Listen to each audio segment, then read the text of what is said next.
And now you're running for Congress. And I think, a lot of people have strong thoughts about it. I had some questions. You were pretty open to just jumping on and talking about them. So let's dive in. I want to kind of start with I saw a clip that caught my attention where you kind of commented that the stakes in your race for the New York 12 seat that Jerry Nadler used to have were not that high. And I think the important context was, no matter who wins the race, it's probably not going to be a MAGA nut job type person. But I did want to hear more about why you are running and what you do think the stakes are.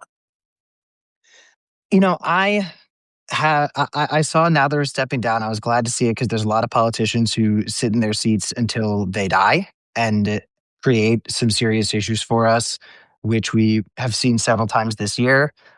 So I was glad Nadler was willing to do what he should have. And that's not to say Nadler didn't do a great job in office. But there are certain positions that I am very strong on, that I focus on very intently, that I did not expect individuals in this race to take a harsh stance on. And I said, okay, I have ambitions in this life. There's things I want to do in this world that are challenging and big. But with the death of my grandfather last year, I thought a lot about legacy. And with legacy, I think of how I want to be remembered. And I very much want to be remembered by my children and one day my grandchildren. And part of that means thinking about what I'm going to tell them about this moment in time, because we're going to look back at this moment the way that people look back at the rise of the Nazi Party. And so much of what we talk about, especially with my Jewish education, where we learn about the Nazis quite a bit younger than everybody else does, is the people in Germany, the Americans who were collaborating with the Third Reich, the people in Europe who were collaborating with the Third Reich. What would you do? Like at a time like this where American democracy is crumbling, Donald Trump is using our government to dish out violence and cruelty, what would you have done? What am I going to tell my children I did in the face of authoritarianism? Am I going to tell them that I continued making podcasts with woke neocons at the Bulwark? Am I going to tell them that I, kept on occasionally appearing as a talking head on the news? Or am I going to tell them that I fought like hell? And what kind of example am I going to be setting for my children? What do I want them to do in the face of And something like this? so I hear you on kind of raising issues that maybe other candidates in the race aren't talking about. And one thing that caught my attention from your Twitter was you were posting about the crisis I think the country is facing of the addiction of online gambling, which especially younger folks are getting really caught up in. And I feel like, I'm also sort of on the media circuit commenting on democratic politics and how do we win young men. And I think a lot of candidates are afraid to say anything that they think would be unpopular with young men. And so we're not talking about things like that, which are important to say, despite sort of what else is going on in the country. Do you see your campaign, though, as one that you are running to win and get elected to Congress, or one where you want to be a voice, you had a platform to start, and you can raise awareness on issues like this that other candidates doing maybe a more practical political calculus won't speak about? Two things can be true. I think that Okay. my willingness to speak about things is why I can win. Because even individuals who don't see eye to eye with me on every issue, they respond to conviction and they respond to principles. And you saw a lot of that in the mayoral race, where Zohran was taking certain positions that were not the expedient one. They were not the position that was going to make it easiest for him to waltz on into Gracie Mansion. But people knew that he said what he meant and he meant what he said. And that's something that in this political environment is very refreshing to people. People are not used to politicians who are willing to take stances that are not the popular one because it's something that they believe in. But just to what you were saying, online gambling is a massive crisis right now. And I'm going to tell you why a lot of it with young men can be traced back to Call of Duty Black Ops. I don't know how familiar you are with the zombies mode on Call of Duty, but there No. is a form of gameplay in Call of Duty where you get this box that you spend Okay. X I'm amount familiar of with that. in-game currency on, and you get a random gun. And it was awesome, especially when you got a useful one. But that created something called loot boxes, which is a form of online gambling where children will purchase in-game currency using real money and use that currency to buy these randomized boxes that feature different skins for their characters, different weapons they can use. and it's grooming the minds of children to be prepared for a gambling addiction. And now Mhm. everything is gamified. People are betting on my congressional race. People Right, are right. betting on the war in Ukraine. People are betting on these things that have real human consequences. And sports gambling is run rampant. It's actually ruining a lot of sports because different players are getting involved with crypto Right, gambling right, right. schemes. And this is a serious issue. And okay, maybe this is not going to be what makes me the most popular candidate if this is what I'm talking about, but this is one of the things that I care about. And I Yep. am running a campaign on issues that affect people's lives, not And the just so issues that I people think are going to understand, make this easiest for me. the stakes of what Cam's talking about, right? Anyone in his race right now could go bet that they're going to drop out next week and do it and make a bunch of money. Like this is a non-regulated space. It's like highly sus. Um, okay, so I hear you. You're running to win. You think the big ideas can do it the way that Donnie did in some sort of sense. But are you running then to represent your district? And I guess sort of the precursor to that question is your launch video, for example, didn't include the district you're running in, and your bio didn't either at the time. It's now there. And I think it was an interesting tactic to see. And I think a lot of your policies, which, you deserve credit, I think a lot of candidates have been launching campaigns without a single policy issue on their page. You launched with some specific policy agenda Well, items. there is the new buzzword, which is an important one, affordability. But people saw how successful Zoran's focus on affordability was, and they said, "Oh, great! This is a word I can use to make it look like I am going to be doing big policy things." Don't ask me what exactly affordability is. Don't ask me Mhm. my position on Medicare for all and these skyrocketing premiums as part of why people are facing this affordability crisis. No, no, no! Don't make it about the policies. I'm just going to say the word affordability in all caps over and over again. I'm glad, honestly, as far as A words that are huge buzzwords go, affordability has overtaken abundance. Because if I have to say the word abundance while I'm running for office, I'm going to lose my fucking mind. Well, But you didn't have a creativity platform. I did notice that, but I'm just kidding. But creativity is a symptom of my platform. Creativity is there. You just got to look for it. But I guess my bigger question is, if you're running on these national policy issues, which feel free to disagree if you think that the policy platform is more targeted to New York 12, and you didn't sort of focus on the district in your launch video, are you running to represent the district? When did you get to the district? And I guess like a thought I've had is, does it matter a whole lot? And I don't agree or disagree with this thought, but that one of the wealthiest, most powerful districts, which is the one you're running to represent, do they need traditional representation in Congress, or is it sort of an implicit assumption of your campaign that that's not necessarily the case? Okay, three things. Number one, um, that was a script issue, not mentioning the district in the Okay. video.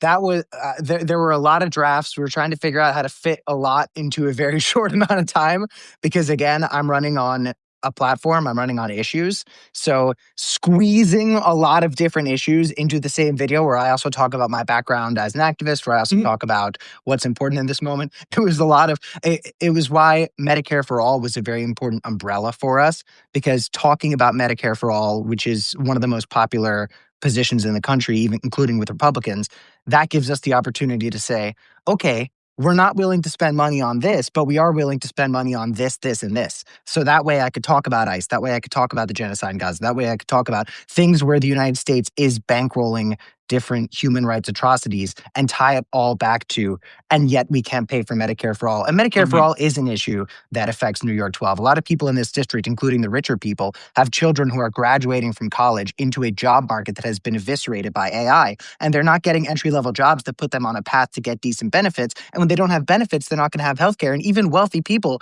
are Mhm. going to struggle if their children, God forbid, have some sort of health issue, if there's some Yeah. sort of terrible accident. This is something that is not just going to affect the poorest Americans, but the poorest Americans are going to pay the biggest price.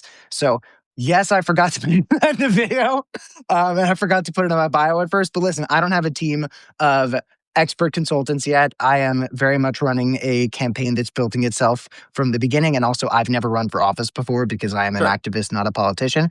Um, to the next point, in terms of traditional representation, I'm certainly not a traditional representative. My biggest qualification is having started a generation defining movement in my house and cultivating energy to have millions of people around the country and around the world stand up against Trump's administration several years ago. And I've met with people all over the country who have been affected by gun violence and learned a lot about the connection between policy and the human consequences of those policies. And listen, that's not traditional, but I think what people recognize now is that the traditional politicians have spectacularly failed to put up an opposition in the face of authoritarianism. Mhm. So it's time to reassess what we consider to be a qualification. My biggest qualification is the energy I was able to cultivate around standing up to authoritarianism. And that is something that I want to continue. And to what you were saying about representing the district, I think that New York 12 features a special type of voter that you don't necessarily see everywhere in the country, and that's fine. I think people in this district really want someone who's going to go and be a leader in Washington. I think people in this district have a special consideration for wanting somebody to represent them who's also going to be leading the charge on a lot of different things. This isn't just a Mhm. district where people are thinking about their pocketbook when they go to the ballot. That's an important thing that they're voting on, but they're also voting on someone who's going to go and represent bold leadership. And right now, everybody across the country is wondering what we're going to do about young dudes, what we're going to do about the young white dudes who the Democrats feel like they've lost forever. And I can lead the way on that. A leader we deserve. No, I'm just kidding. But I guess like the follow up then is you are running against. I know a lot of people. The media seems to be focusing on you and Jack Schlossberg and some of these more sort of maybe clickbaity headlines and things, and we'll get into that. But They're framing this as this like me versus Schlossberg rivalry, which is so funny because I and really I like Schlossberg. Yeah, and I think though also the people on the ground and that work in New York politics really see some of the top contenders like, a Michael Lasher, who's in elected office like right now, as you mentioned, and Alex Bors is an assemblyman as well, elected and serving the district. Does that experience matter? And I guess how do you then feel that you would deliver, as a fighter in Washington? Obviously, I'm a big believer that like competence matters as much as, that fight and that energy. So do you think that you have a policy platform, you would be more effective than people that have, experience in elected office already in delivering some of those outcomes logistically as well? To be in office, your efficacy is defined by the people who are around you. I Mhm. am not my legislative director. I am not the person who organizes my constituent services. My job is to put people in those positions who are going to be extremely competent and effective. So, Eric Botcher, for example, who's another great contender in New York 12, somebody that I'd be very happy to see My take this council seat. person. Yeah, I lived in Chelsea for quite a bit, and Oh, nice. my body man slash policy advisor goes to all of the participatory budget hearings, and I really like Eric. If Eric wins, I will be happy. I mean, I'd be happier if I won, but Eric Eric runs spectacular constituent services, and that is something that would be immensely helpful in a position like Congress, and that is great, except Eric is going to have jobs doing other stuff too. You're gonna need somebody to do your constituent services.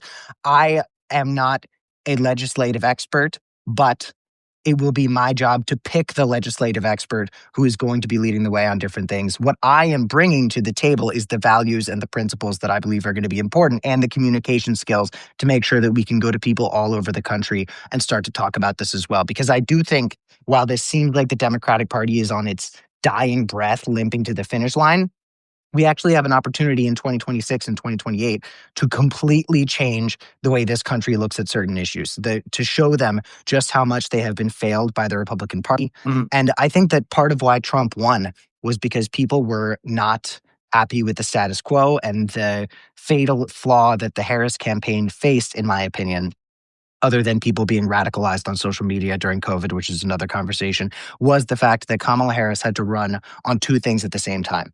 I am going to put us in a bold, new, progressive direction, but also the past 4 years have actually Right. been good for you. She was not able to say, your life is worse than it was 4 years ago.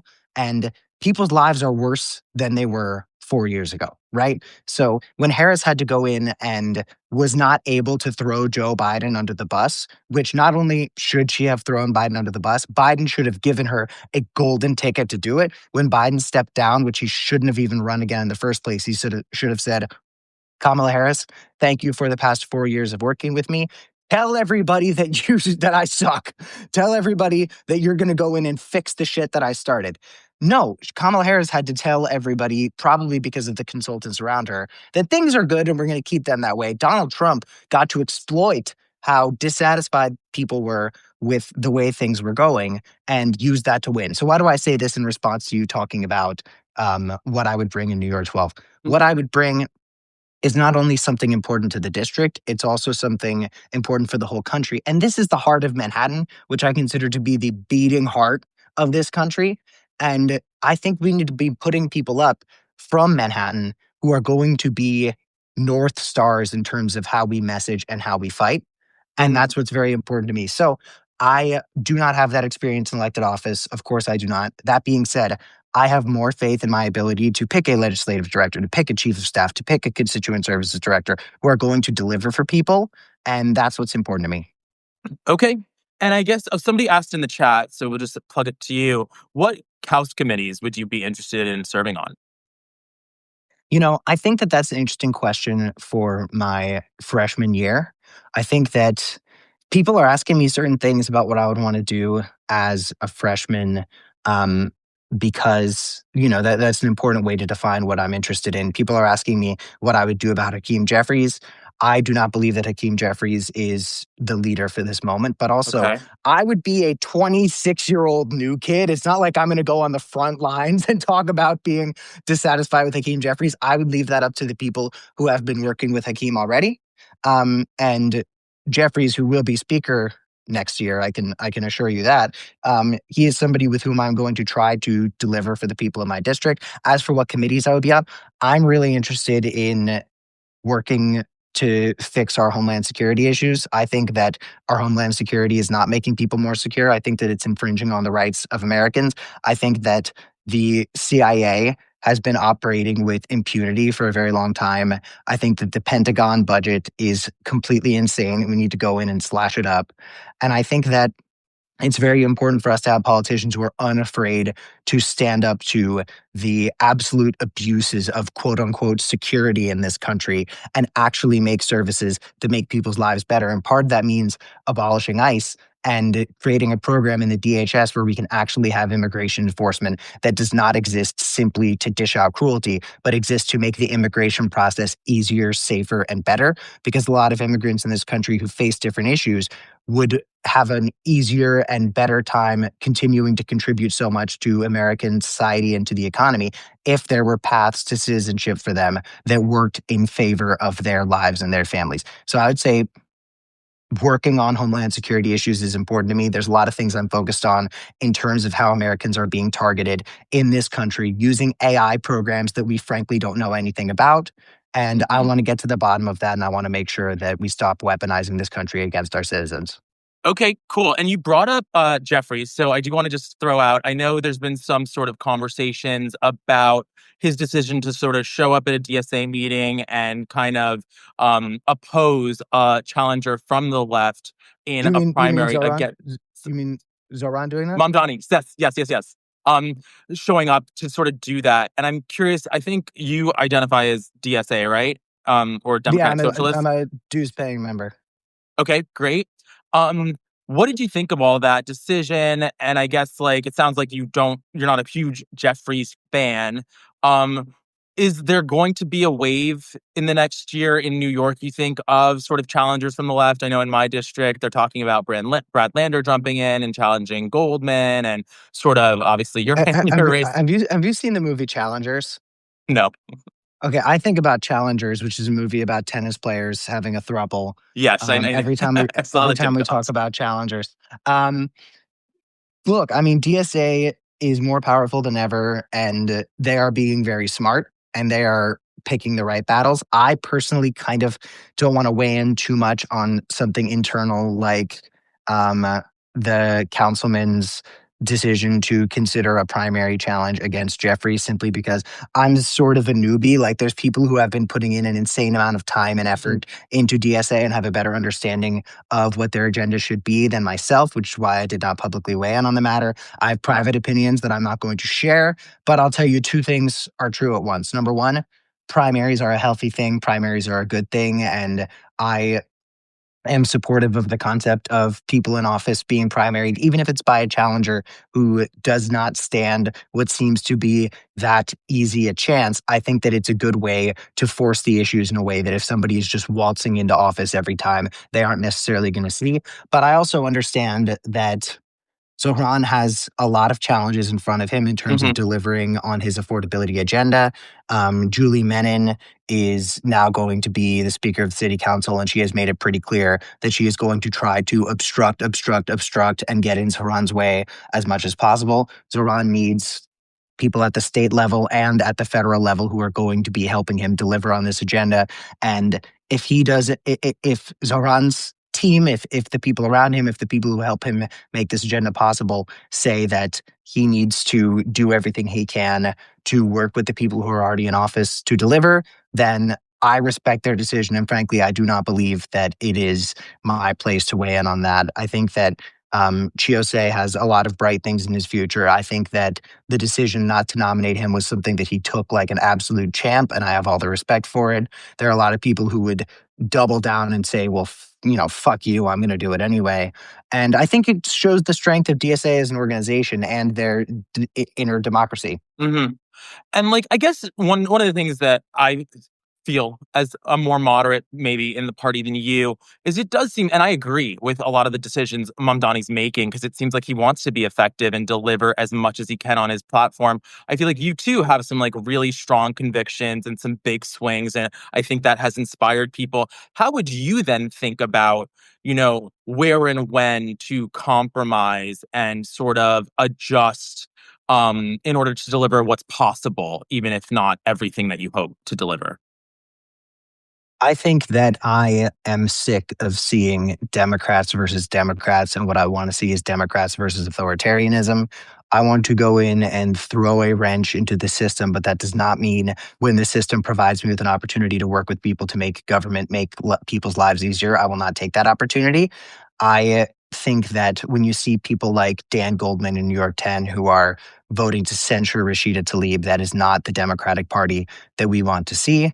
And I think that people in the Democratic Party on the progressive side are held to higher standards in terms of the way they conduct themselves than people on the moderate side, partially from the progressive coalition, Hmm. but also from the party that seems so often to spend more time organizing against progressives than they do against Republicans. I know a lot of establishment Democrats who worked harder to keep Zohran out of office than they worked to actually put up a meaningful opposition to authoritarianism. So I want to work with people. I want to, you know, be a revolutionary leader in terms of policies that we introduce, things that we fight for, and, you know, positions that we take. But I also do not want to give up opportunities to make the government deliver for people just to make some sort of point. I think that there is a balance to strike. And Malcolm Kenyatta, who's the vice chair of the Yeah. DNC and is he's in Pennsylvania. He actually goes after sports betting in a similar way than I do, because FanDuel, which is one of the most insidious sports betting networks that makes it hard for me to watch my baseball games because you need to be a subscriber to watch some of the baseball games. Um, Malcolm Kenyatta talks about how the government's job is to make people's lives better. And I think that there are progressives and moderates who agree on a lot more than they think they do Yeah. on how exactly we can do that. And therefore, I want to work with people. I think that there's principled stances I will take even when people are trying to stop me from taking them. Hmm. But I will look for every opportunity I can take to build bridges between progressives and moderates, because Cool. there's a lot of moderates in office. There's a lot of moderates in office who And are spending more time trying to build bridges with MAGA than they are trying to build bridges with their own party. And that is why MAGA is so successful and can why you we name are, some of those members that you have in mind? in terms of moderates who are trying to build, or moderate. Okay. Well, I'll say, just on the flip side, one of the things that goes under discussed, in my personal opinion, is what AOC and Biden were able to do together on climate. Which was a lot. Yeah. AO, yeah, Biden and AOC got extremely important things done on climate change. Hmm. And so often during the progressives versus moderates battle, we focus so much on all of the fighting and all of the disagreement Do that you we aren't. still support though, like when people go protest AOC because of her stance on Gaza from the left? I I support anybody protesting anybody so long as it's peaceful. Oh, I There guess are like, do you policy agree with the positions. premise of the protest? I agree with some of it. I mean, Okay. AOC does not want to block defensive weapon sales to the state of Israel. I am against that because I Okay. believe the state of Israel has done to the word defense what they have done to the word anti Semitism, which is cynically strip it of its meaning. If you sell weapons to the state of Israel, those weapons will be used to kill civilians, offensive or defensive. But I do not agree with people who are calling AOC a Zionist because Mhm. that is a ridiculous accusation to make. Just because you are not taking a certain position on arms sales to the state of Israel does not mean you are part of a right wing nationalist movement that was started by Theodore Herzl a century ago and began with the Uganda scheme, which was a plan to move the Jewish people to British East occupied Africa long before there was any talk of the state of Israel as it is today. So there's just certain words that we use that are to label certain people for taking certain And positions that I think are not reasonable or fair. and I appreciate you sharing that history. I guess one of the things, and I flagged this to you before our chat, is Gaza is a major issue in your campaign. And I think it's part of your assessment of why Democrats maybe didn't perform as they intended to in 2024. Feel free to recharacterize that.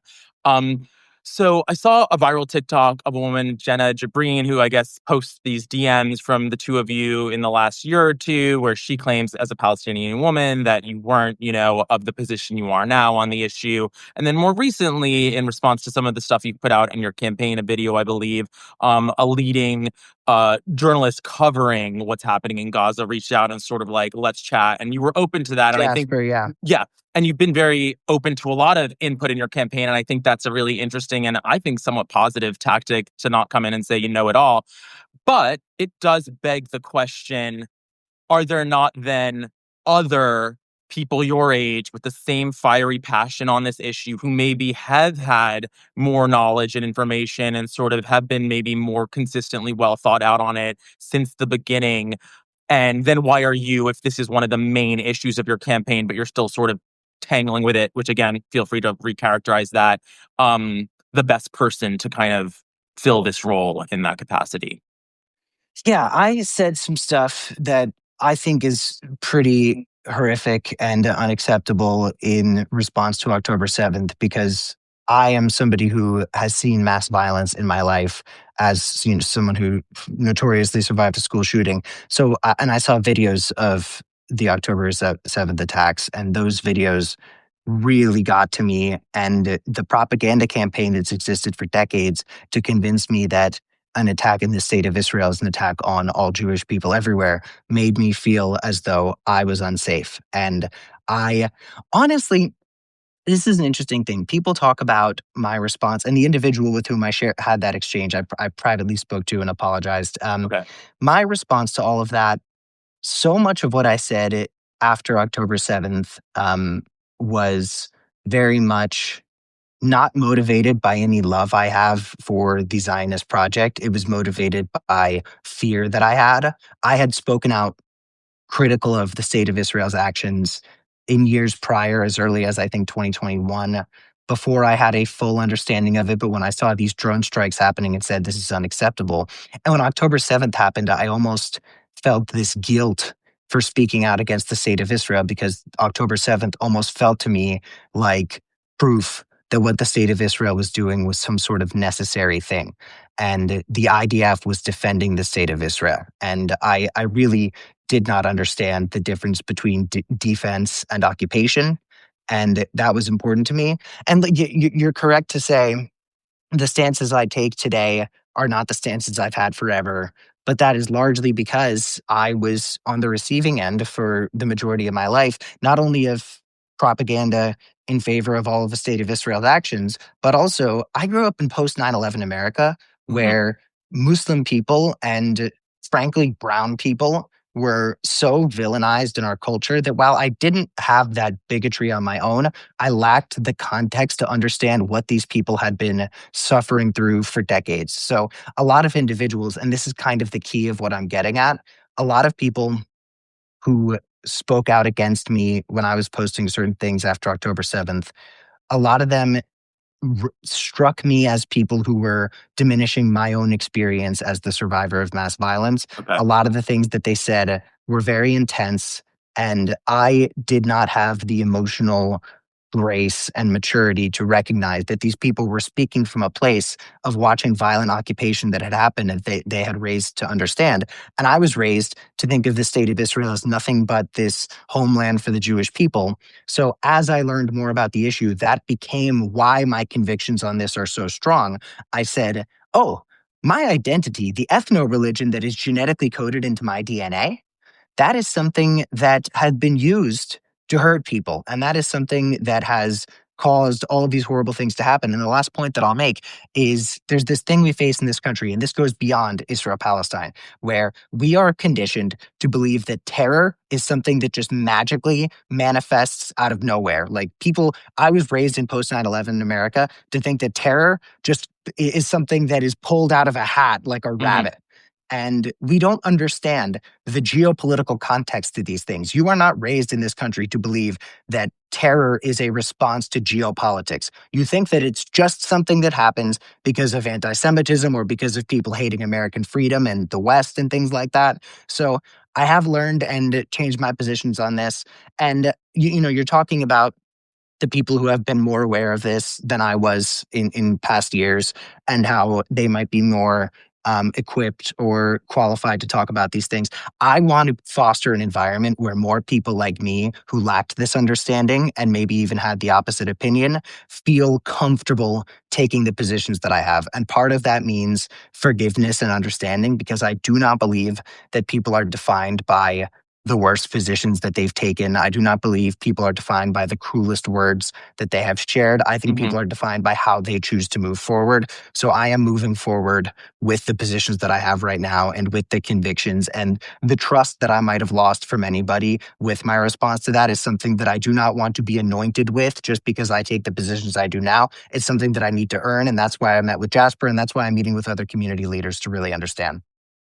Awesome. Thank you for that answer and for sharing your experience. I think that makes sense. And I guess the last theme I want to touch on, and you mentioned anointing, so I will mention Jack Schlossberg because he's one influencer that's jumped into your race, but he's actually the latest in a pattern, and I wrote about this for the Bulwark a couple days ago.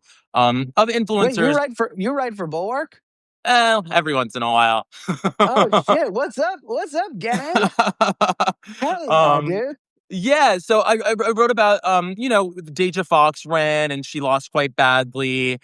Isaiah Martin ran and also didn't perform that well, but they sort of were able to get the glossy magazine coverage during their race, and it's interesting story for folks, and book those media hits. And I guess one of the initial reactions I will admit to having to your launch, and to several others, is like, okay, is this like a bit of a media play? And, I think you've been really articulate in this conversation and obviously are well thought out in why you're doing this. But what is your response to that? First of all, have you gained a lot of followers since joining the race? I've noticed a little bit you're like very online all of a sudden. You did take a break from social media at one point. You were doing some acting, I think, before this. No, you were never Oh, acting. well, I did one thing. We did a remake of the movie The Room. Have you ever heard of The Yeah, Room? of course.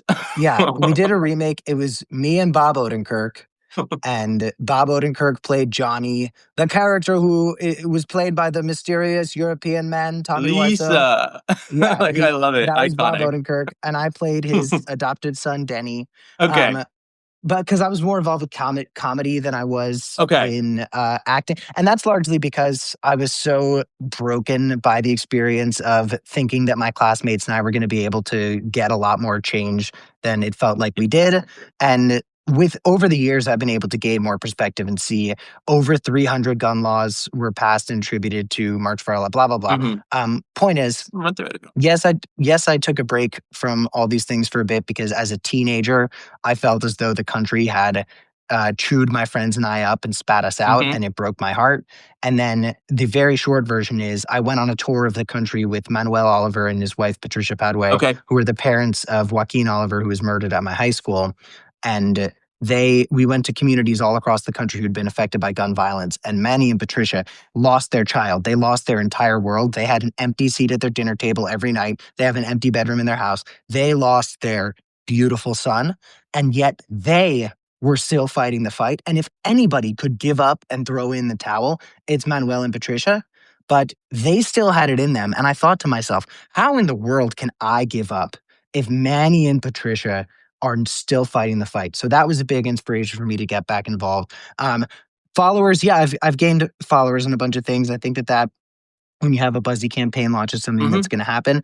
And I think that the idea that influencers are doing this as a media play is not only true, it's something that I've been very critical of. And I'm kind of nervous that in the social media era, we're just going to have more and more Right. influencer types who are running as that type of career move. I will say, ultimately, the reason that I was in a position that anybody would consider me an influencer in the first place was because of activism. Activism is at the end of the day at the heart of my identity. So I think that I am as much an activist as I was anything resembling an influencer. And then again, during my influencer times, it was still normally political, although I was involved with a fake satirical conspiracy theory called Birds Aren't Real, but that's an entirely Yes. different I live do. Okay. I live for remember us to seeing do. that. Um, but that was political satire. That was Yeah. there was a degree to which we were almost trying to hold a mirror up to the country and show everybody how insane things had gotten. But look, I think that there are also politicians who are doing this simply as a career move. There's influencers who might be doing it for the media. I I don't know. Like I like Jack. I don't think that Jack is necessarily doing this to get media buzz as much as he's doing it because if I were the grandson of JFK and if I were part of a family that had been so involved in the identity, frankly, of American politics for so long, I think that I would feel a responsibility to carry that torch. I mean, I feel like I'm carrying my grandfather's torch, and my grandfather isn't even a famous politician. My grandfather is an adoption lawyer, but in terms of his principles and his values and his humanity, I feel like I'm carrying his torch every day, and that's a North Star for me. But yeah, I mean, I think there's certain people who hold certain seats in political office who run for the next political office, not necessarily because they're compelled by anything, but because that's what they see as the next step in their career. And I guess I can leave this off by saying one of my campaign slogans, and we're working on making the logo for this, and it's taking my design people so long because I don't have completely full time staff yet, um, because I still need to raise a bunch of money for it. We're happy with how fundraising has gone, but we've still got a ways to go. Um, our campaign slogan is "Believe in something."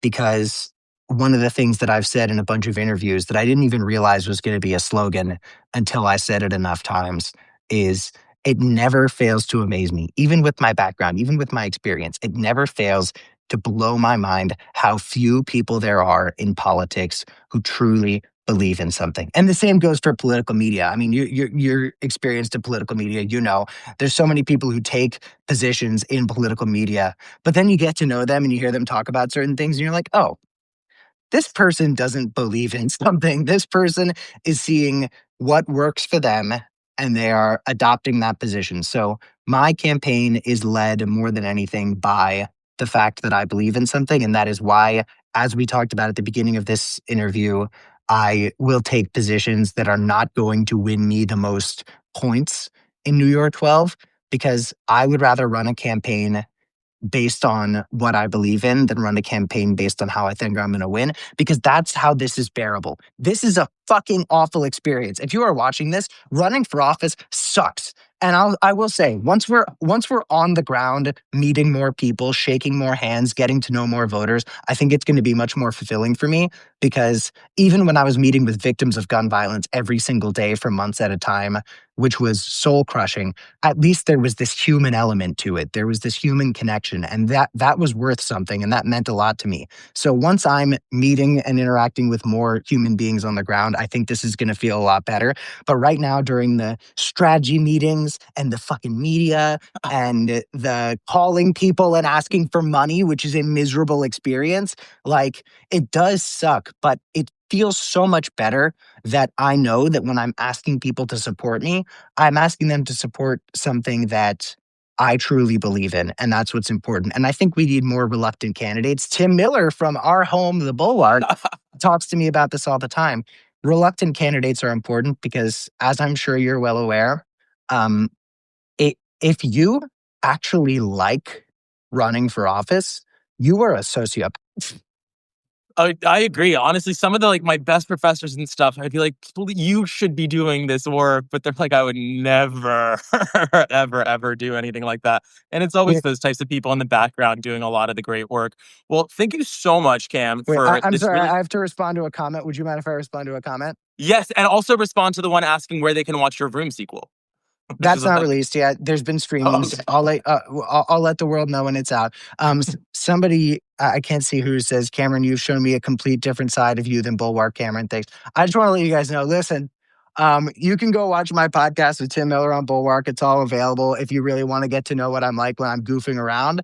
But the Bulwark side of me, Tim Miller and I talk about crazy Zoomer shit like gooning and stuff like that. And I'm going to naturally sound different when I'm talking about political convictions. But it's all the same me. You know, I'm not talking about gooning. And if you don't know what gooning is, do yourself a It's favor the and first time it's been mentioned on don't, here for sure. don't look it up. Don't look up gooning. But yeah, there's a lot of material. If anybody's doing oppo on me, they are going to be a very lucky person because you could just binge hours and hours of my podcast, and jokes on you because it's not live. And therefore, if I had any gaffes, I would call the editor and tell them to cut it out. But yeah, this is just a different side of me than Bulwark me, but it's the same. It's the same boy. Thanks so much for the time. I really Of appreciate course, it. no, thank you.